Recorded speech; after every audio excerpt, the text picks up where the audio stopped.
Students, good morning. कल हमने अध्याय चालू करा था पहला 12वीं का संबंध और फलन। तो हमने मेनली 5 प्रकार के संबंध देखे थे, उनके कुछ क्वेश्चन भी करे थे। 5 कौन कौन से संबंध थे? तो पहला संबंध था हमारा रिक्त संबंध। पहला जो संबंध हमने पढ़ा था रिक्त संबंध, ऐसा संबंध जिसमें उसके ए के अवयव ए में मिलते ही नहीं थे, कुछ भी नहीं मिलता था। सवाल करे थे अपने, उसमें समझा था, वो रिक्त संबंध था। फिर दूसरा संबंध पढ़ा था हमने सार्वत्रिक संबंध। ठीक है, सार्वत्रिक संबंध, इसमें कुछ भी नहीं होता, मिलता एक भी नहीं, मतलब इसमें r बराबर फाई आता है और इसमें सब आ जाते हैं। मतलब r बराबर एक रो से में जितने भी आते हैं सारे आ जाते हैं। एक रिलेशन ऐसा दे रखते हैं, उसके हिसाब से देखेंगे, हल करेंगे तो एक रो से मिल जाएगा आपको, तो सार्वत्रिक संबंध हो जाएगा। और कुछ भी नहीं मिलेगा तो उसको बोलेंगे फाई, कुछ भी नहीं मिलेगा तो उसको बोलेंगे फाई। फाई को बोलते हैं रिक्त संबंध। इसके बाद कुछ क्वेश्चन करे थे जो बोर्ड एग्जाम में पूछे भी जाते हैं, उसके क्वेश्चन। उनके संबंध कौन कौन से? 3 संबंध थे। एक तो स्वतुल्य था। स्वतुल्य क्या था कि यदि मैं मान रहा हूँ कि ए कोई आपको क्वेश्चन करे तो ए भी दिया रहता था, और नहीं दिया था तो उसको ए मान लेते थे, और एक आर दिया होता था। तो ए के अंदर क्या क्या है उसको मैं मान रहा हूँ कि केवल ए लिखा है। क्या लिखा है? तो ऐसा बोल सकता हूँ इसमें कि ये जो ए है वो अवयव है किसका? आर का नहीं, ए का। ए स्मॉल ए अवयव है किसका? कैपिटल ए का। तो फिर मेरा स्वतुल्य के लिए ए कामा ए ये भी आर में होना चाहिए। ए कामा ए किस में होना चाहिए? आर में। यदि मैं मान के चलूँ कि ए मेरा ए में क्या है? ए कामा बी है। ठीक है, तो फिर मैं स्वतुल्य के लिए ऐसा लिख सकता हूँ कि ए कामा बी दोनों किसके अवयव है? ए के। तो फिर स्वतुल्य के लिए क्या होना चाहिए कि ए कामा ए भी आर में होना चाहिए, और बी कामा बी किस में होना चाहिए? आर में होना चाहिए। यदि आप सी लोगे तो यहाँ लिख लोगे ए कामा बी कामा सी अवयव है किसका? ए का। तो एक बढ़ जाएगा, इसमें कौन बढ़ जाएगा? सी कामा सी बिलोंग्स टू आर, मतलब सी कामा सी अवयव होना चाहिए किसका? आर का। एक के लिए देखेंगे, केवल एक के लिए, एक एलिमेंट के लिए या एक अवयव के लिए, तो ए कामा ए। 2 के लिए देखोगे तो 2 लिखने पड़ेंगे, और 3 लोगे तो 3, ऐसे सोन चलता रहेगा। ये हो गया था आपका स्वतुल्य। ठीक है, फिर एक और संबंध देखा था हमने सममित। एक और कैसा संबंध? सममित। तो सममित के लिए जैसे मैं 2 अवयव लूँ, जैसे ए के अंदर मैंने मान लिया कि ए कामा बी है। ए के अंदर क्या है? ए कामा बी। और आर के अंदर आपको ढूंढना है कि क्या क्या मिल सकता है। तो सममित के लिए क्या होना जरूरी है इस आर के अंदर, वो देखना है आपको। सममित के लिए आर के अंदर क्या होना जरूरी है? तो पहली बात तो ये लिखी कि मैंने ए और बी दोनों अवयव है किसके? ए के। ए और बी अवयव किसके? दोनों ए के हैं। तो ऐसा है, और मैं ऐसा मान के चल रहा हूँ कि ए कामा बी अवयव है आर का। ऐसा मैंने मान लिया कि यहाँ पे ए कामा बी अवयव है किसका? आर का। तो फिर इसका उल्टा भी इसमें होना चाहिए, मतलब बी कामा ए अवयव होना चाहिए किसका? आर का। मतलब इसके अंदर क्या होना चाहिए? बी कामा ए भी होना चाहिए। ए कामा बी है तो बी कामा ए भी यदि आर के अंदर हो तो उस संबंध को हम बोलते हैं सममित संबंध। उस संबंध को हम क्या बोलते हैं? सममित संबंध। और लास्ट तीसरा एक और पढ़ा था हमने संक्रामक। संक्रामक संबंध क्या कि मैंने मान लिया कि आर के अंदर 3 है, ए के अंदर 3 अवयव है, ए बी सी। तो मैं इसको ऐसा लिख सकता हूँ कि ए कामा बी कामा सी अवयव है किसके? ए के। ऐसा बोल सकता हूँ। ठीक है, कि ये अवयव है किसके? ए के। तो फिर मेरा जो आर रहेगा इसमें, ठीक है, इसमें आर देखना। आर के अंदर 2 चीज़ मैं मान के चल रहा हूँ। 2 चीज़ क्या मान के चल रहा हूँ कि मैं ये मान रहा हूँ कि ए बी आर में है, ए कामा बी किस में है? आर में है। दूसरी बात ये मान रहा हूँ कि B C B comma C R में है। ये बी से ख़त्म होगा तो बी से चालू वाला ही इसमें से उठाएंगे। जैसे आर में मैंने मान लिया कि ए कामा बी भी है और बी कामा सी भी है। तो तीसरी चीज़ कि इसमें ये बी से भी हटा दो तो बी कामा सी भी, ए कामा सी, ए कामा बी से भी हटा दिया तो ए कामा सी ये भी किस में होना चाहिए? आर में। यदि ए कामा सी आर में प्राप्त होता है तो संक्रामक है, अन्यथा वो संक्रामक नहीं है। ठीक है, और ऐसा संबंध जो स्वतुल्य भी हो, सममित भी हो और संक्रामक भी हो, ऐसे संबंध को ऑब्जेक्टिव में याद रखना तुल्यता संबंध कहते हैं। ऐसे संबंध को हम क्या कहते हैं? तुल्यता संबंध। कि ऐसा संबंध जो स्वतुल्य भी हो, सममित भी हो और संक्रामक हो, कहने का मतलब तीनों हो, तो उस संबंध को हम क्या कहेंगे? तुल्यता संबंध। और एक ऑब्जेक्टिव इसका भी बनता है कि रिक्त संबंध और सार्वत्रिक संबंध को कौन सा संबंध कहते हैं, तो इसको बोलते हैं तुच्छ संबंध। इसको कौन सा संबंध बोलते हैं, तुच्छ संबंध। सार्वत्रिक संबंध में हमें क्या प्राप्त होता है, तो r बराबर 1 रो से प्राप्त होता है, और रिक्त संबंध में हमें क्या प्राप्त होता है, तो 5, r बराबर क्या प्राप्त होता है, 5। ठीक है, तो ये जितने भी क्वेश्चन थे एक के 1.1 के थे, ये कल अपने 15 क्वेश्चन करे थे, आपने करो भी होंगे आपने। ठीक है, ये किसके क्वेश्चन थे कल, ये जितने भी टॉपिक थे ये 1.1 के। आज भी टॉपिक वही रहेगा, इसी के बारे में पढ़ेंगे, स्वतुल्य, सममित और संक्रामक के बारे में पढ़ेंगे। पर बात ये रहेगी कि आपको ए तो दे रखेंगे, इसमें आर के लिए कुछ दे रखेंगे, आपको आर बनाना पड़ेगा, कुछ नया रहेगा। आपको कल आर डायरेक्ट दे दिया था कि आर मान लो 1,1 है, 1,2 है, 2,2 है, या 2, कुछ भी हो, ऐसा डायरेक्ट बना के दिया था। आज ऐसा बना के नहीं देंगे, कुछ लैंग्वेज के फॉर्म में रहेगा, उसको आपको आर बनाना पड़ेगा। ठीक है, बिल्कुल बहुत सिंपल है वो भी। तो कल जो एक करी थी अपन आज करेंगे 1.b। ठीक है, तो इसके क्वेश्चन समझते हैं आगे। तो चलो समझते इसका क्वेश्चन 1.b का। जांच करो कि समुच्चय 1 2 3 4 5 6 में आर एक रिलेशन दे रखा है, ए कामा बी, मतलब ए और बी में एक रिलेशन है, और ऐसा रिलेशन है कि बी बराबर a+1। बी बराबर क्या है, ये ऐसा बोल सकते हैं कि जो बी है वो ए से एक ज़्यादा है, +1 है मतलब एक ज़्यादा है, -1 होता तो एक कम है, द्वारा परिभाषित संबंध आर स्वतुल्य, सममित या संक्रामक है। तीनों में से कुछ है ये, या तीनों नहीं हो सकता है, आपको चेक करके बताना है। लिखा है चेक मतलब जांच करो कि ये स्वतुल्य है या सममित है या संक्रामक है, या तीनों है या तीनों नहीं है, ये आपको जांच करके बताना है। त्रैमासिक 18 में भी आया हुआ है और ये 2020 की वार्षिक परीक्षा में भी आया हुआ है। ठीक है क्वेश्चन, तो अच्छे से समझो इसको। देखो आपके पास ये जो समुच्चय दे रखा है उसको ए मानना है आपको, उसको आपको क्या मानना है, ए। समझना कल के टॉपिक पर ही है ये क्वेश्चन, सममित, स्वतुल्य और संक्रामक के लिए। ये दे रखा है आपको 1 2 3 4 5 6, ये कोई समुच्चय जो 1 से 6 तक वेरी कर रहा है। ठीक है, फिर इसमें आर क्या दिया है आपको, आर आपको थोड़ा अलग दिया है, आपको बनाना पड़ेगा। तो ए कमा बी मतलब ए और बी में रिलेशन है, और क्या रिलेशन है कि बी बराबर क्या है, a+1। समझना मतलब देखो b जो आएगा वो a से एक ज़्यादा आएगा, इसका मतलब ये कि b बराबर क्या है, a+1, मतलब b जो आएगा वो a से कितना ज़्यादा रहेगा, एक ज़्यादा रहेगा। ठीक है, तो बनाते हैं आर कैसे बनाएगा समझना आप। ए और बी में आगे वाला ए को बताएगा, पीछे वाला बी को बताएगा। तो देखो ए और बी का मान ज़्यादा से ज़्यादा आप ये इनके बीच में ले सकते हैं, इनके बीच में मतलब 1 से 6 तक ले सकते हो, 7 नहीं हो सकता, 0 नहीं हो सकता, 8 नहीं हो सकता, एक भी यूज़ कर सकते हो आप, 2 3 4 5 6। तो मैंने मान लिया कि आगे वाला हमेशा ए रहेगा ना, तो ये मैंने ए का मान एक लिया, ए का मान कितना लिया, इसमें से उठाना आपको, ए और बी और अलग से नहीं आएंगे। तो जो बी का मान रहेगा यहाँ पे 1 रख के देखो, तो 1 + 1 क्या आ जाएगा, 2, तो ये बन गया 1 2।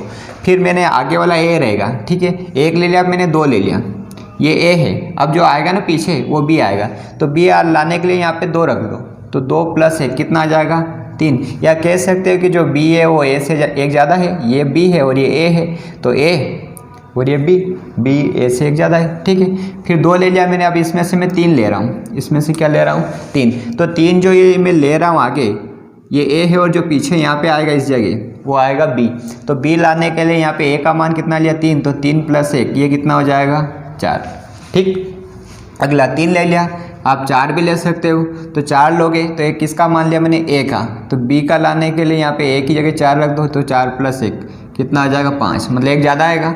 फिर आप तो समझ गए होंगे, अब 5 रखोगे तो 6 आएगा, और अगला 6 रखोगे तो क्या आएगा, 7। यहाँ से 6 रखोगे तो यहाँ क्या आ जाएगा, 7। पर यहाँ पे 7 आ रहा है, तो क्या 7 आपके ए में है क्या, ध्यान से देखो, नहीं है, तो ये हो नहीं सकता।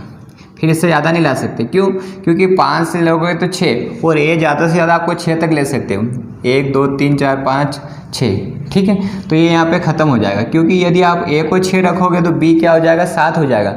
और आपका जो ए और बी का मान है वो यहाँ से 1 से 6 के बीच में होना चाहिए, या 1 से 6 तक होना चाहिए। आया समझे, 5 लोगे तो 6 आ जाएगा, और 6 लोगे तो 7, और 7 इसमें है नहीं इसलिए उसको हटा देंगे। 7 लोगे तो 8 आ जाएगा, और 7 और 8 दोनों ही नहीं इसमें, तो क्लियर। ठीक, अब आपको क्या करना है, तीनों चेक करना है। तो मैं मान रहा हूँ स्वतुल्य के लिए हल कर रहा हूँ। तो स्वतुल्य ये बोलता है इसका, यदि मैं सूत्र लिखूँ कि यदि A बिलोंग्स टू A तो A comma A belongs to R, मतलब A कामा A अवयव, मतलब मैं ये कह रहा हूँ कि A के अंदर A स्मॉल A अकेला है तो A कामा A भी R में होना चाहिए। यदि A के अंदर B हो, मतलब B मतलब B, तो B कामा B भी होना चाहिए। ठीक है, तो ये तो डायरेक्ट लिख सकता हूँ कि चूँकि इसमें देखो A कामा A का मतलब इसमें ना तो 1 कामा 1 है, देखो ध्यान से, ना 1 कामा 1 है, ना 2 कामा 2 है, ना 3 कामा 3 है, ना 4 कामा 4 है, ना 5 कामा 4 और 6 कामा 6 भी नहीं है।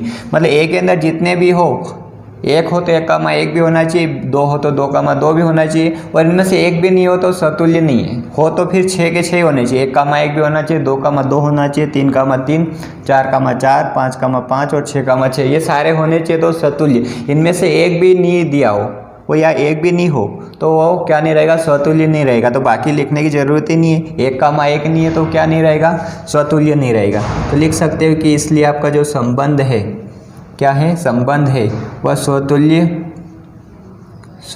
नहीं है। स्वतुल्य क्या है, नहीं है। ठीक है, 2 कामा 2 भी कुछ भी नहीं है इसमें से। ठीक है, ये स्वतुल्य कर लिया मैंने। फिर दूसरा पॉइंट आएगा, इसके नीचे ही करना आप सम्मित। किसके लिए हल करोगे आप, सम्मित।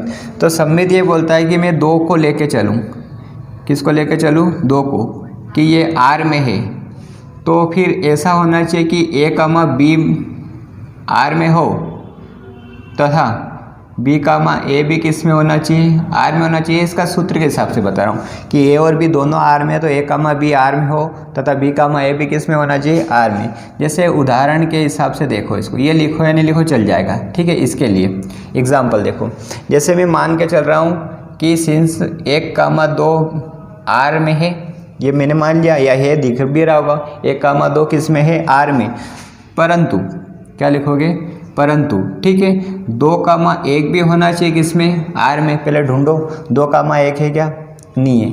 ठीक है, अरे 2 कामा 1 नहीं है। या ऐसा भी देख सकते, 2 कामा 3 हो तो 3 कामा 2 भी होना चाहिए, वो भी नहीं होगा, 1 से काम नहीं चले, सबसे चेक कर लो। 3 कामा 4 हो तो 4 कामा 3 भी होना चाहिए, नहीं है। 4 कामा 5 है तो 5 कामा 4 नहीं है। 5 कामा 6 है तो 6 कामा 5 भी नहीं है। ठीक है, तो 1 से लिख दो आप, तो केवल कोई सा भी लिख सकते हैं।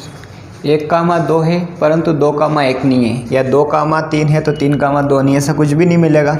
तो लिख सकते हो कि इसलिए जो आपका संबंध रहेगा वो सम्मित होगा क्या, नहीं होगा। इसलिए सम्मित संबंध नहीं है, सम्मित संबंध नहीं है। आया समझे। फिर एक और होता है आपके इसमें तीसरा पॉइंट, क्या करना पड़ता है आपको, संक्रामक के लिए। ठीक है, तो संक्रामक ये बोलता है कि यदि ABC तीनों किस में हो, R में हो। ABC मतलब 3 संख्या हो जो किस में हो, R में हो। तो एक और चीज़ क्या है कि A कामा B R में है, ठीक है, B कामा C ये R में है, तो A कामा C भी किस में होना चाहिए, R में। तो सम्मित हो जाएगा, संक्रामक हो जाएगा कि ABC 3 संख्या है जो R में है। ठीक है, R में नहीं बोलते इसको, किस में बोलते हैं, A में। किस में है, A में। तो A कामा B R में होगा, B कामा C भी R में होगा, या 2 चीज़ मान रहे हैं। तो A कामा C मतलब ये कट जाएगी सेम, B कट जाएगा, तो A कामा C भी किस में होना चाहिए, R में। तो इससे चेक कर सकते हैं। ठीक है, जैसे एग्जाम्पल के तौर पर इसमें से यहाँ से आगे बढ़ा सकते हो आप, क्या कि मैं मान रहा हूँ कि 1 2 है, क्या है, मैंने मान लिया कि 1 कामा 2 किस में है, R में है। समझो, यहाँ से ले रहा हूँ तो 1 2 से है, तो 1 2 से चालू वाला यही ले सकते हो आप। ठीक है, ठीक। एक और क्या है, तथा 2 कामा 3 ये भी किस में है, R में है। 1 कामा 2 भी R में है और 2 कामा 3 भी किस में है, R में है। ठीक है, परंतु लगाओगे, क्या लगाओगे, नहीं है तो फिर परंतु का उपयोग करो। 2 से ये 2 हटा दो, क्या बचा, पहला वाला और यहाँ का आखिरी वाला। 1 कामा 3 भी किस में होना चाहिए, R में होना चाहिए। तो ढूंढो इसमें 1 कामा 3 है क्या, तो 1 कामा 3 नहीं मिलेगा इसमें आपको, नहीं है मतलब लिख दो नहीं है। तो इसलिए जो आपका संबंध रहेगा, आपका क्या रहेगा, संबंध संक्रामक नहीं है, संक्रामक नहीं है। तो आप लिख सकते हो आखिरी में क्या आता है, संबंध तीनों नहीं है। अतः संबंध क्या, तीनों नहीं है, सम्मित भी नहीं है, स्वतुल्य भी नहीं है और संक्रामक भी नहीं है। ठीक है, आप चाहो तो इससे भी कर सकते हो कि 3 कामा 4 तो R में है और 4 कामा 5 भी R में, तो 4 से 4 हटा दो, 3 कामा 5 ये भी नहीं है, किसमें, आर में नहीं है तो संक्रामक नहीं है। या 4,5 है और 5,6 है तो 4,6 भी होना चाहिए, है तो संक्रामक और नहीं है तो ठीक है संक्रामक नहीं है। मैंने इन दोनों से बता दिया। एक और क्वेश्चन है, इस क्वेश्चन में भी अधूरा लिखा है मैंने, इसमें भी तीनों चीज़ बतानी है, स्वतुल्य, सममित और संक्रामक के लिए हल करना है। ठीक है, तो आपको समुच्चय ए दे रखा है, इसमें क्या दे रखा है आपको, समुच्चय ए, इसको हल करते हैं, समझना इसको। इसी पैटर्न का क्वेश्चन है, बस आर थोड़ा अलग दे रखा है। ए दे रखा है आपको क्या, 1 2 3 डॉट डॉट डॉट 13 14, ठीक 14 तक है। अब आपको आर क्या दे रखा है समझना, आर बनाना पड़ेगा। ठीक है, अपनों ने पिछले वीडियो में देखे होंगे, उसमें आर बना हुआ था। ठीक है, 1.a में यहाँ पे बनाना पड़ेगा। तो यह लिखा है, ऐसा दिया है उन्होंने, 3x - y बराबर 0। वो सवाल ए और बी में रिलेशन बता रहा था, यहाँ पे x और y में बता रहा है और कुछ नहीं, ए और बी को हटा के x और y लिख दिया, कोई दिक्कत नहीं है। ठीक है, अब इसमें देखो एक समीकरण दे रखी, इसके हिसाब से ये थोड़ा रफ है, यहाँ पे समझना। इस समीकरण को हल करके देख लेते हैं। 3x - y बराबर क्या है 0, 3x - y बराबर 0 है। तो यहाँ से मैं बोल सकता हूँ कि 3x बराबर क्या होगा, y होगा, 3x बराबर क्या होगा, y होगा। ठीक है, तो या ऐसा भी लिख लो कि y बराबर 3x, LHS RHS को आपस में बदल दिया मैंने। ठीक है, ये रफ है, देखो ये 3x - y बराबर 0, y उधर गया तो प्लस का, तो 3x बराबर y या y बराबर 3x, y बराबर 3x। तो इसका मतलब ये है कि जो y है, y मतलब पीछे वाला, x, y ऐसे चलेंगे, ये x ये y, तो जो पीछे वाला है मतलब y है वो x का 3 गुना है। x का कितना है, 3 गुना है। यदि मैं x को 1 लूँगा, समझना, x को कितना लूँगा 1, तो ये कितना रहेगा, x को 1 लूँगा तो यहाँ x की जगह 1 रखो तो ये 3 आएगा। कितना आएगा, मैं मान लो x को 2 लूँगा, x को क्या लूँगा, और x कहाँ से लेना है, यहाँ से। x को 1 ले सकते हो, 2 ले सकते हो, 3 ले सकते हो, इसे कहाँ तक ले सकते हो आप, 14 तक ले सकते हो। ठीक है, तो 2 लूँगा तो यहाँ 2 रखो तो ये आ जाएगा 6, मतलब 3 गुना हो जाएगा। फिर x को मैं 3 लूँगा, x मतलब आगे वाला, ऐसा चलेगा, x, y, तो ये x ये y, तो इस आगे वाले को लेते चलो, x को 3 लो, 3 का 3 में गुणा करो, ये कितना आ जाएगा, 9 आ जाएगा। ठीक है, फिर एक और x को मैं यहाँ पे 4 रखो तो यहाँ 4 में 3 का गुणा करो, क्या आ जाएगा, 12 आ जाएगा। ठीक है, फिर x की जगह 5 रखो, कहाँ से लेना है x, तो ये सब यहाँ से 1 से लेके 14 तक यूज़ कर सकते हो आप, कि x का मान 1 भी उपयोग कर सकते हो और 1 से लगा के कहाँ तक उपयोग कर सकते हो, 14 तक। ठीक है, और जो x और y के मान हैं, x और y के मान है वो 1 और 14 तक ही होने चाहिए। कितने तक होने चाहिए, ऐसा नहीं हो कि 0 आ जाए, या ऐसा हो कि 14 से ज़्यादा हो जाए तो नहीं चलेगा, 1 या 14, ठीक है, इनके बीच में कोई सा भी आ जाओ। तो मैं 5 ले रहा हूँ, x का मान यहाँ से मैंने 5 आएगा, डॉट डॉट लगा, मतलब 5 है इसमें, 1 से 14 तक है, 5 लिया, यहाँ 5 रखो तो 5 का 3 में गुणा करा 15। ठीक है, पर ये काम नहीं करेगा, क्यों नहीं करेगा, क्योंकि आपका जो फलन है या समुच्चय a है वो कहाँ तक वेरी कर रहा है, केवल 14 तक, 15 हो नहीं सकता, तो फिर ये हट जाएगा। आया कुछ समझ में। ठीक है, तो देखो इसको आगे बढ़ाते हैं, क्वेश्चन को आगे देखते हैं। ठीक, यहाँ से तो मैं r बना रहा हूँ, इसलिए r समझना। यहाँ तो ये रफ में करके देख लिया कि y बराबर क्या आ रहा है, 3x आ रहा है, तो मैंने x का मान यहाँ से उठाया 1, x का मान, आगे वाला x पीछे वाला y, ठीक, कामा के बाद वाला y, तो यहाँ 1 रखो तो 3 का गुणा करा तो 3 गुना आएगा उसका। फिर मैंने x को 2 रखा तो यहाँ 2 रखो तो 3 दूना 6, फिर x को 3 रखो, यहाँ से लेते चलो, जो भी है सब 14 तक ले सकते हैं ऐसे, पर इतने आएंगे, करना ही नहीं पड़ेगा इतना। तो फिर यहाँ पे 3 का गुणा करा तो 9 हो जाएगा, 3 गुना हो जाएगा। फिर x मैंने यहाँ से 4 उठा लिया, यहाँ पे 4 रखा, 4 का गुणा करा तो कितना आ गया, 12। ठीक है, 12। फिर मैं अगला क्या रखूँगा, x की जगह 5 रखूँगा, तो 5 का 3 में गुणा करा, 5 3 15, 15 है क्या, इसमें नहीं है तो हटा दो, बस इससे आगे जाना ही नहीं, खत्म हो गया अपना काम। ठीक, आप चेक कर लो फटाफट, जो आपको पता है कैसे तीनों चीज़ करनी है आपको। एक स्वतुल्य करना है, ठीक है, तो स्वतुल्य क्या बोलता है कि डायरेक्ट लिख सकते हो कि चूँकि देखो इसमें ये ना तो 1,1 ये भी नहीं है, 2,2 नहीं है, 3,3 नहीं है, या 1 से 14 तक है तो सारे होने चाहिए डबल डबल, 1 1 2 2 3 3 डेढ़ ऐसे 14,14 भी होना चाहिए। ये 14 के 14 होते तो इसको हम क्या बोलते थे, स्वतुल्य। नहीं, इसमें से एक भी नहीं रहेगा तो स्वतुल्य नहीं रहेगा। तो डायरेक्ट एक ही लिख दो कि 1,1 ही नहीं भैया, तो बाकी को देख के भी क्या करो, यही नहीं है तो स्वतुल्य नहीं है, तो लिख सकते हैं। इसलिए क्या संबंध क्या नहीं है, स्वतुल्य नहीं है। आ रही बात समझे आपको, ठीक है। दूसरी बात, आप किसके लिए चेक करो, सममित के लिए। तो सममित के लिए लिखूँ क्या होता है, सममित ये बोलता है कि ए कामा बी यदि कोई दो चीज़ है वो ए में है, किस में है, ए में, तो इसके लिए ये लेके चलते हैं कि ये मान लो कि ए कामा बी आर में है, तो बी कामा ए भी किस में होना चाहिए, आर में, तो आपका सममित होगा, नहीं तो सममित नहीं होगा। जैसे एग्जाम्पल के तौर पे यहाँ से देख सकते हो, कैसे देख सकते हो कि मैं मान के चल रहा हूँ कि चूँकि 1,3 किस में है, आर में, ये तो है ही सही, ये तो इसमें से देख लिया मैंने। तो परंतु ऐसा लिख लो, क्या लिख लो, परंतु 3,1 नॉट बिलोंग्स टू आर, मतलब 3,1 अवयव नहीं है किसका, आर का। देखो मिलेगा ही नहीं, 1,3 है तो 3,1 नहीं है। या इससे भी चेक कर सकते कि 2,6 है तो 6,2 भी होना चाहिए, वो भी नहीं है। हाँ 1,3 है इसमें और 3,1 नहीं है, तो डायरेक्ट नहीं लिखना है कि सममित नहीं, इससे चेक करो। फिर कहीं ना कहीं कभी ऐसा भी हो सकता है कि 2,6 है तो 6,2 कभी मिल जाए, तो फिर लिखना पड़ेगा आपको कि सममित है। कोई किसी में इन सभी में से कोई सा एक भी यदि है सही है तो मतलब उसका उल्टा मिल रहा है तो सही है। जैसे 1,3 है और 3,1 नहीं, तो डायरेक्ट नहीं लिखना कि सममित नहीं है। इससे देखो फिर 2,6 है और कभी 6,2 नहीं है तो ठीक है, फिर अगले से चेक करो।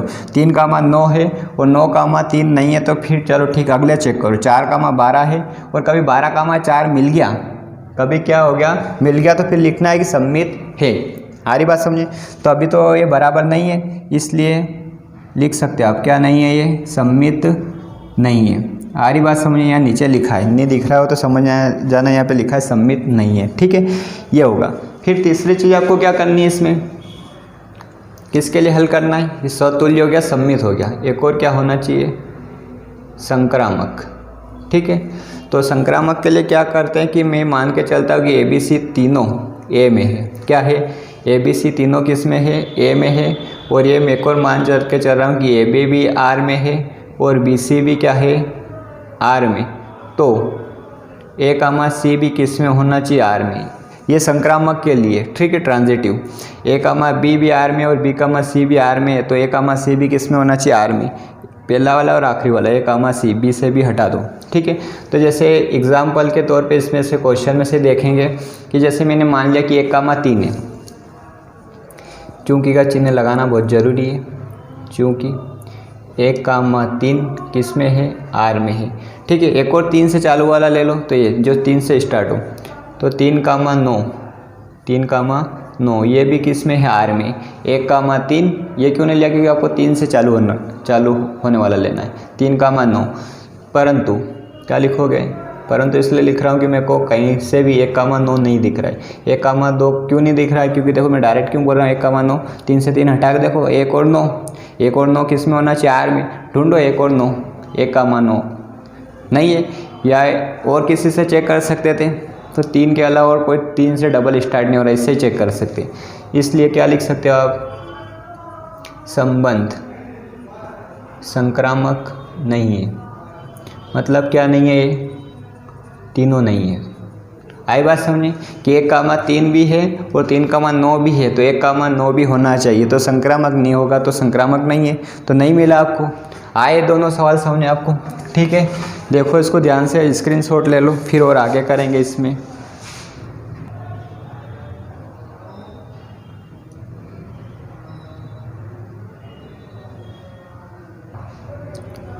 देखो अगला क्वेश्चन, ये दूसरे के लिए भी यही लाइन फॉलो होगी ना, दूसरे के लिए भी तीनों बताने हैं। निर्धारित कीजिए कि क्या निम्नलिखित संबंधों में से प्रत्येक स्वतुल्य, सममित तथा संक्रामक है। बताना कि कैसा क्या है।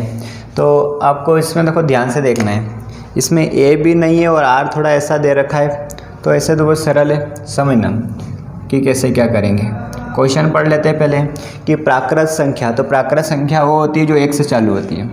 प्राकृत संख्या क्या होती है, जो कहाँ से चालू होती है और चली जाती है अनंत तक। कहाँ तक चली जाती है, अनंत तक। प्राकृत संख्या में कभी भी जीरो नहीं आता। एक बात याद रखना, प्राकृत संख्या में कभी भी क्या नहीं आता है, जीरो नहीं आता। जो जीरो के बाद चालू होती है, मतलब 1 से चालू होती है, 1 2 3 4 5 डेढ़ सो ऑन, तो ये जो भी रहेगी वो प्राकृत संख्या रहेगी। प्राकृत संख्या को इंग्लिश में बोलते हैं नेचुरल नंबर। कौन सा नंबर बोलते हैं आप इसको, नेचुरल नंबर। तो इसलिए इसको हमेशा कैपिटल एन से दर्शाते हैं। कैसे दर्शाते हैं, एन से, ठीक है। ये हो गई प्राकृत संख्या जो कहाँ से चालू हो, एक से। तो प्राकृत संख्याओं के समुच्चय एन में आर ऐसा दे रखा है आपको कि वाई, एक्स और वाई में एक रिलेशन दे रखा है। रिलेशन मतलब संबंध, कि वाई बराबर एक्स प्लस 5। कहने का मतलब ये है कि वाई है वो एक्स से 5 ज़्यादा है, प्लस 5 मतलब 5 ज़्यादा है। वाई बराबर क्या है, एक्स प्लस 5। इसका मतलब होता है कि जो वाई है आपका वो एक्स से कितना ज़्यादा है, 5 ज़्यादा है। तथा एक्स ये छोटा चिन्ह है, इसको क्या बोलते हैं, छोटा।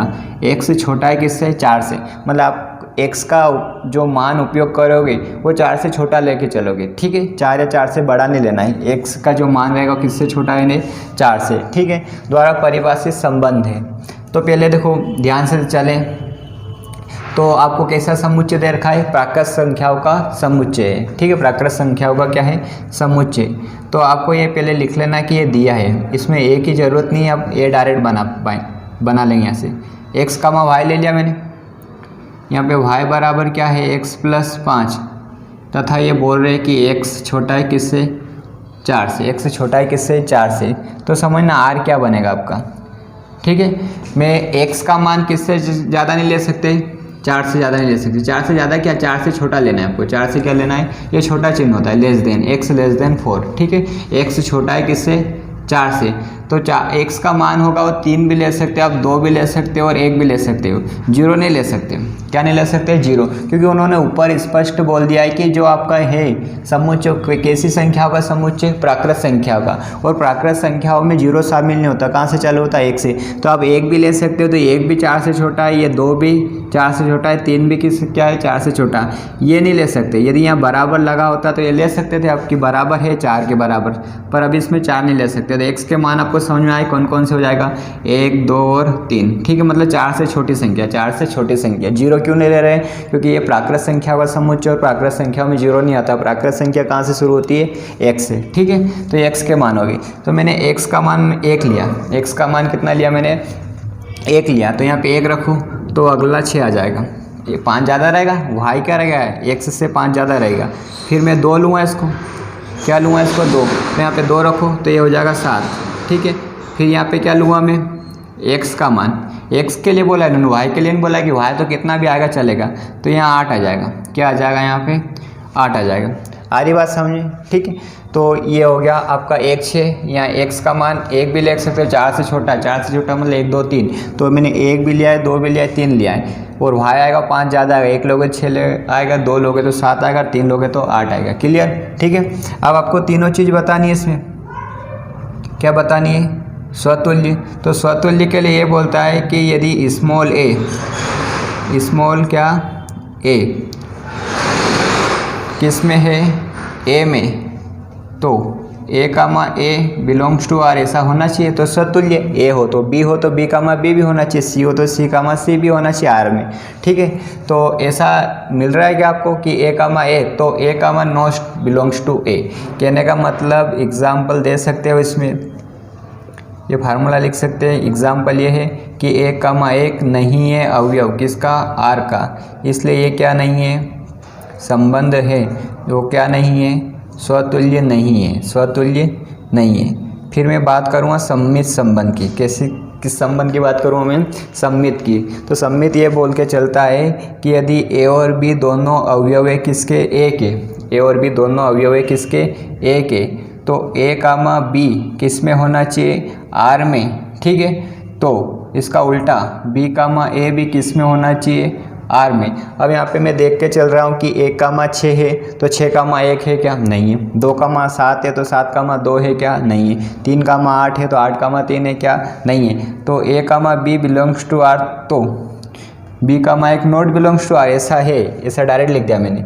एग्जाम्पल के तौर पे आप ऐसे समझा सकते हो कि क्या, कि चूँकि 1 कामा 6 ये तो r में है, परंतु 6 कामा 1 किस में नहीं है, r में नहीं है, इसलिए संबंध क्या नहीं है, सममित नहीं है। इसलिए संबंध क्या नहीं है, तो सममित नहीं है। ये इतनी आई बात समझिए। फिर एक और किसके लिए करते हैं हम, संक्रामक के लिए। किसके लिए करेंगे, संक्रामक। संक्रामक ये बोलता है कि ए बी सी यदि तीनों किस में हो, a में हो, तो ऐसा मान के चलो कि ए बी भी r में है, ठीक है, और बी सी भी किस में है, आर में है, तो ए कामा सी भी किस में होना चाहिए, आर में होना चाहिए।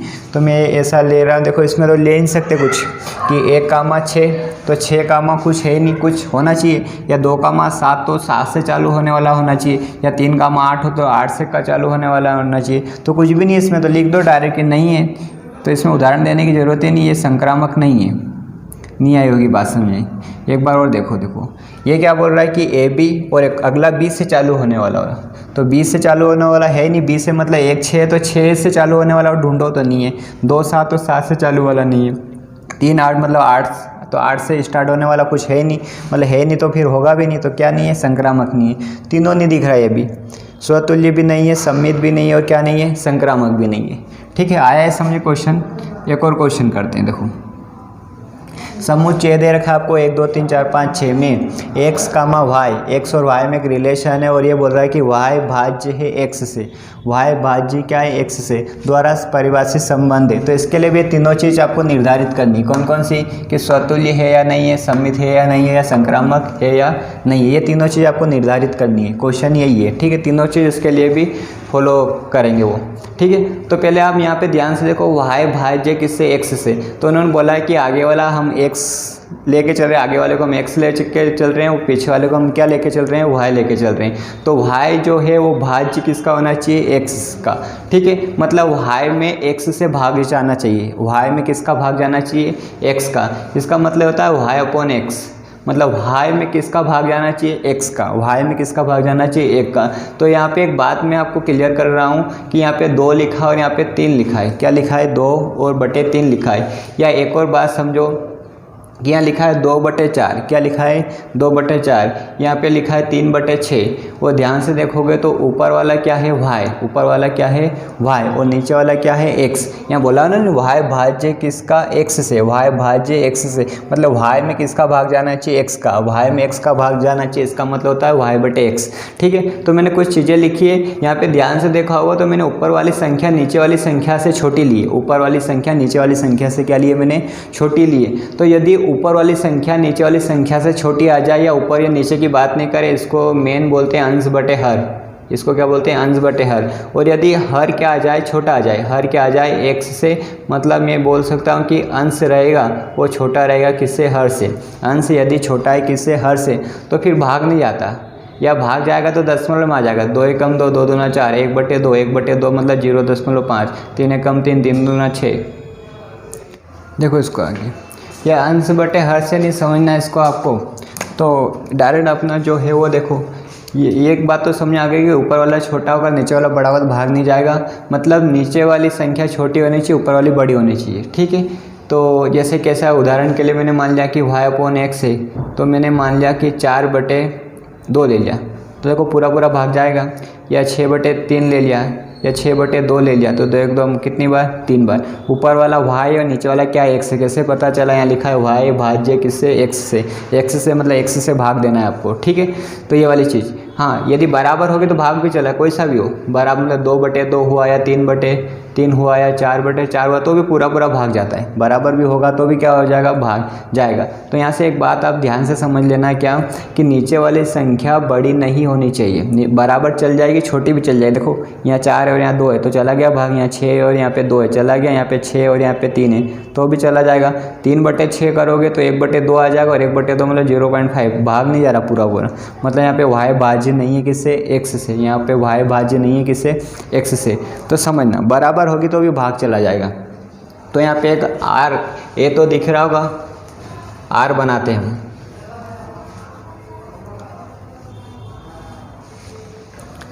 देखो समझो इसको, क्या दिया है पहले लिख लो। ए दिया है आपको, क्या दे रखा है, 1 2 3 4 5 6, 1 2 3 4 5 6। और आर क्या बोला है वो लिख लो पहले, कि आर मतलब रिलेशन है किसमें, एक्स और वाई में, और ये रिलेशन क्या है कि वाई क्या है, भाज्य किससे, एक्स से। ठीक है, तो बात समझना, मैं आर बना रहा हूँ, आपको समझ में आएगा भी। ठीक है, आपको जो भी उपयोग करनी है x और y का मान 1 से 6 तक होना चाहिए। क्या होना चाहिए? 1 से 6, मतलब 1 भी हो सकता है, 2 3 4 5 6 7 8, ये नहीं हो सकता है, 0 नहीं हो सकता। ठीक है, यही मान है आपके x और y के। ठीक है, इनमें भाग दे के देखना है आपको। ठीक है, तो देखो y भाज्य किससे x से, तो देखो समझना, ये यहाँ से मान लेंगे हम। तो ये मैं ले सकता हूँ 1 कामा 1, ये x और ये y, 1 में 1 का भाग चला जाएगा। ठीक है, 1 कामा 2, तो ये x से और ये y, ये x से और ये y, तो y में भाग जाना चाहिए किससे? x से, तो 2 में 1 का भाग चला जाएगा, 2/1 मतलब 2। ठीक है, फिर ये हो जाएगा 1 कामा 3, इनमें से ही लेना है आपको सारी चीज़ें। 1 कामा 3, तो 3 में 1 का भाग y में x का, x में y का नहीं, y में x का, तो 3 में 1 का भाग चला जाएगा, 3/1। ठीक है, मतलब ऐसा है 3/1, ऊपर वाली बड़ी होगी तो भाग जाएगा। ठीक है, फिर 1 4, ऐसे इसमें तो सब चले जाएंगे, 1 5 और 1 6, 6 से ज़्यादा ले नहीं सकते। ठीक है, मतलब ऐसा है 6 1 मतलब ये 1 से और ये y, 1 6 का मतलब ये 1 से और ये y, तो y में x का भाग जाना चाहिए, मतलब 6/1 आएगा। आ रही बात समझिए, ये तो अब रफ है आपका। फिर अगला मैं ले लूँगा, देखो समझना, 2 कामा 1 ले लिया, पहले 1 की लाइन लो, ऐसे 6 तक लाइन लेंगे। ठीक है, तो 2 कामा 1, 2 1 से है तो 1 से नीचे लेना है और ऊपर 1 आएगा, तो 1/2 भाग जाएगा क्या? नहीं जाएगा, तो ये नहीं हो सकता। हाँ, बराबर चल जाएगा, 2 कामा 2 मतलब 2/2, y/x, ये y और x। ठीक है, 2 कामा 3 लूँगा तो 3 में 2 का भाग नहीं जाता, 2 में 3 का नहीं जाता, तो ये छोड़ो। ठीक है, मतलब सम सम ले लो, यहाँ पे आ जाएगा 2 कामा 4, और फिर मतलब ये y और ये x है, 4/2 चला जाएगा। ठीक है, फिर मैंने ले लिया 2 कामा 5, तो 5 में 2 का नहीं आता, 5/2 करोगे तो 2.5 आ जाएगा। ठीक है, ये नहीं जाएगा। फिर क्या लो, 2 कामा 6 मतलब 6/2, y/x करके देखना है। ठीक है, 6 से ज़्यादा है नहीं, तो ये लाइन ख़त्म हो गई। अब 3 की ले लो, तो देखो 3 कामा 1, 3 कामा 2, वो ये नहीं आएंगे। क्यों नहीं आएंगे? क्योंकि 3 कामा 1 मतलब होता है 1/3, 3 कामा 2 मतलब होता है 2/3। ये y और x और y/x करना है 1/3, और अगला मैंने मान लिया ले लिया ये, तो ये हो जाएगा 2/3। तो 1 में 3 का भाग, ऊपर छोटी संख्या हो तो कभी भाग नहीं जाएगा, ध्यान रखना। तो फिर ये बन जाएगा, ये बराबर हो सकता है, 3 कामा 3 हो सकता है, और अगला 3 दूना 6, 6 में भाग जाएगा, y भाज्य किससे? x से, तो भाग भी जाना चाहिए। ठीक है, साथ में एक और 6 से ज़्यादा ले नहीं सकते। 3 4 क्यों नहीं आएगा? क्योंकि 4 में 3 का नहीं आता, 3 में 4 नहीं आता। हाँ, 3 में 4 का नहीं जाता। फिर एक और 3 5 भी नहीं लिया, क्यों? क्योंकि 5 में 3 का भाग नहीं जाता, 3 6 ले लिया। फिर अगली लाइन आ जाएगी 4 1। ठीक है, तो 4 एक छोटी संख्या है, आप या तो इसके 4 के बराबर ले लो। डायरेक्ट देखना हो तो यहाँ 1 लिखा है, तो या 1 या इसके बराबर है, इससे ज़्यादा तो 2 भी आ सकता है, 3 4 5 6 आ सकता है। फिर यहाँ क्या लिखा है 2, तो 2 के बराबर या 2 से ज़्यादा, तो 2 के बराबर तो 2, ये 4 आ गया, 6 आ गया। 3, हाँ 3 5 क्यों नहीं लिया? क्योंकि 2 का भाग जाता नहीं। आगे 3 आ गया, मतलब या तो इसके बराबर या उससे ज़्यादा, तो 3 और 6 4, या 4 या तो 4 ले लिया, तो 4 के बराबर या 4 से ज़्यादा, तो 4 दूना 8 हो जाएगा भाग जाने के लिए, क्योंकि 4 का भाग 4 में जाता है, 8 में जाता है, 12 में जाता है, तो बीच की संख्या में नहीं जाएगा, तो ले भी नहीं सकते, और 8 है नहीं इसमें। ठीक है, अगला हो जाएगा 5, तो 5 या 5 के बराबर या 5 से ज़्यादा, तो 10 हो जाएगा। ठीक है, 6 या 6 के बराबर, 6 के बराबर ले लिया, या 6 से ज़्यादा, तो अगला हो जाएगा भाग के लिए 12 हो जाएगा, तो 12 आ नहीं सकता। तो याद रखना y भाज्य x से, तो या तो संख्या बराबर आ सकती है या पीछे वाली बड़ी आएगी। पीछे वाली बड़ी आएगी मतलब y को बड़ा लेना है, तब तो उससे x का भाग जाएगा। तो ये आपके सामने इतनी चीज़ें आ गई। ठीक है, आपको चेक करना है बारी बारी से कि ये स्वतुल्य है या नहीं। तो मैं स्वतुल्य के लिए इतना बता दूं कि यहाँ 1 है तो 1 कामा 1 होना चाहिए, 2 कामा 2 होना चाहिए, 3 कामा 3 होना चाहिए, 4 कामा 4, 5 कामा 5, 6 कामा 6, ये सारे होंगे तो क्या हो जाएगा? स्वतुल्य हो जाएगा। ठीक है, तो 1 कामा 1, 2 कामा 2, 3 कामा 3, 4 कामा 4, 5 कामा 5 और 6 कामा 6, ये सब मिल रहे, तो ये क्या हो जाएगा? स्वतुल्य हो जाएगा। ठीक है, तो यहाँ लिख सकते हो आप, पहला किसके लिए कर रहा हूँ मैं? स्वतुल्य के लिए। ठीक है, तो इसमें 1 कामा 1 बिलोंग्स टू R, 1 से काम नहीं चलेगा, सारे होने चाहिए। एक भी जैसे मान लो 4 कामा 4 नहीं हुआ और बाकी सारे हुए, तो भी स्वतुल्य नहीं रहेगा। 2 कामा 2 ये भी R में है, 3 कामा 3 भी R में है, 4 कामा 4 भी किस में है? R में है, 5 कामा 5 भी किस में है? R में, और 6 कामा 6 भी किस में है? R में। इसलिए ये संबंध, आपका जो संबंध है क्या है? स्वतुल्य है। आ रही बात समझिए। फिर मैं दूसरा किसके लिए हल करूँगा, सममित के लिए। तो सममित ये दो संख्या के लिए बोलता है कि ए और बी यदि ए में है, ठीक है, तथा ए में है, गलत लिख दिया, किस में है, ए में है, तथा ए कामा बी आर में है, तो बी कामा ए भी किस में होना चाहिए, आर में होना चाहिए। ये संबंध, ये सममित का सूत्र समझो, यूँ समझो। तो इसका उदाहरण समझेंगे, क्या है कि नहीं है देखते हैं। जैसे मैंने मान लिया कि 1 कामा 2 है, क्या है, 1 कामा 2 है तो 2 कामा 1 होना चाहिए, नहीं मिलेगा। 1 कामा 3 है तो 3 कामा 1 नहीं मिलेगा। 1 कामा 4 है तो 4 कामा 1 नहीं मिलेगा। 1 कामा 5 है तो 5 कामा 1 नहीं मिलेगा। 2 कामा 6 है तो 6 कामा 2 भी नहीं मिलेगा, ठीक है। 6 कामा 2 क्यों, क्योंकि ये हो गया 2/6, 2/6 मतलब 1/3, और 1/3 1 में 3 का भाग जाता नहीं, आपको भाग वाली लेनी है, इसमें से इसका भाग, इसमें से इसका भाग, इसमें से इसमें, 6 में 2 का चला जाएगा, ठीक, इसलिए 6 2 नहीं लिया, ये हो गया। तो ये नहीं है, तो यहाँ लिख सकते हो कि 1 कामा 1 चूंकि का चिन्ह जरूरी है आर, परंतु ठीक है 2 कामा 1 नहीं है, किसमें, आर में, इसलिए आपका जो संबंध है, आपका जो संबंध है वो क्या नहीं है, सममित नहीं है, सम्मित नहीं है। आई बात समझे। यहाँ पे लिखने की ज़रूरत नहीं है, ए कामा बी आर में आना चाहिए और बी कामा ए भी आर में आना चाहिए, ठीक है। ये तो आपका इसका सम्मित का यूँ समझो सूत्र, इसके हिसाब से लिखा है, ठीक है। यहाँ पे ये नहीं लगाना, जैसे मैंने इस क्वेश्चन में लगा दिया, ये आप थोड़ा सही कर लेना। क्या कर लेना कि ए कामा ए, तो ए कामा ए होना चाहिए आर में, ये तो ये बोल रहा है, स्वतुल्य का सूत्र बोल रहा है, ये नियम बोल रहा है कि ऐसा होना चाहिए, परंतु है नहीं, इसलिए सम्मित नहीं है। फिर सम्मित का ये बोलता है कि ए कामा ए भी होना चाहिए और बी ए भी इसमें ही होना चाहिए, ठीक है। ये उदाहरण में देखेंगे कि नहीं है, यहाँ पे नहीं लगाना है, ठीक है आपको, ठीक है। और यहाँ पे देख लेना संक्रामक के लिए, ठीक है, ऐसा होना चाहिए, ये आर में होना चाहिए, पर नहीं है, इसलिए संक्रामक नहीं है, ठीक है। आगे संबंध सम्मित नहीं है, ये आया समझे आपको। फिर आखिरी एक और क्या कर लेंगे, संक्रामक के लिए। तो संक्रामक ये बोलता है कि ABC 3 संख्या यदि ए में है तथा क्या कि AB भी आर में है, ठीक है, BC भी किस में है, आर में, तो AC भी किस में होना चाहिए, आर में, AC भी किस में होना चाहिए, आर में। उदाहरण के तौर पे यहाँ से समझेंगे, ये इसका सूत्र लिख दिया मैंने, ये सूत्र में नहीं लगेगा, ठीक है, क्रॉस नहीं लगेगा, ध्यान रखना, कभी लगा दिया हो तो पुराने क्वेश्चन में सही कर लेना, ठीक। तो मैं इसमें से उदाहरण के लिए क्या देखता हूँ कि जैसे 1 2 को ही उठा लिया, कि मैंने मान लिया कि 1 2 आर में है, जो कि जरूरी है, चूँकि लगा हुआ यहाँ पे, किस में है, आर में, कामा, फिर 2 से चालू वाला ले लो, जो 2 से चालू हो, 2 2 नहीं लेना एक जैसा, 2 4 ले लो, क्या ले लो, 2 4 किस में है, आर में है, तो 2 2 हटा दो, क्या बचा, 1 कामा 4 किस में होना चाहिए, आर में। तो देखो है क्या, हाँ, तो 1 कामा 4 है। या और किसी से भी देख सकते हो, जैसे मैं देखूं कि 2 कामा 4 है, तो 4 से चालू वाला ले लो, 4 से देखिए, इससे नहीं देखना अपनों को, 3 से ले लो, कि 1 कामा 3 है और 3 कामा 6 है, तो 1 कामा 6 भी होना चाहिए, मिल जाएगा, ठीक है। तो ये हो गया।